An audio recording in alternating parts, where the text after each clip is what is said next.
So living with my mum and my stepdad and feeling somewhat excited and secure about that, and then an element of surprise when my privacy was invaded.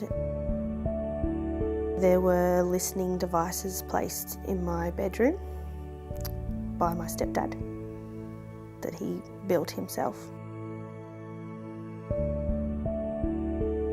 Everything I knew about my sense of home and safety suddenly felt unsafe. Looked to my mum and went to her for support, and she chose to stay with my stepdad at the time. I ended up at the police station at 3 o'clock in the morning. There must be somebody that can protect me when my own family wouldn't. That's when I started kind of couch surfing and trying not to wear out my welcome with people while I was talking to the police and getting the legal side of things sorted. And I honestly thought that my mum would call and say, "Come home, he's gone, what are you doing?" And that didn't happen, so I was slowly falling and running out of options and people to call. My dog, I had to give him away because he couldn't come with me. And it wasn't till I failed one of my exams, and it was the hardest thing for me to do was to defer that course. I think it was another sense of loss about having to give up another piece of me and something that I loved. So first it was my home life and security, and then it was family that I thought would have my back.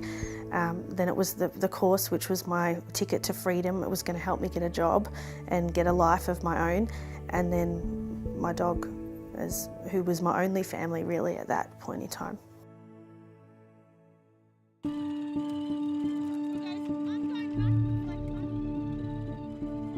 My day of victory was going back to uni, and it was really difficult, but it was me getting back on the horse and me sticking to a goal that was for me.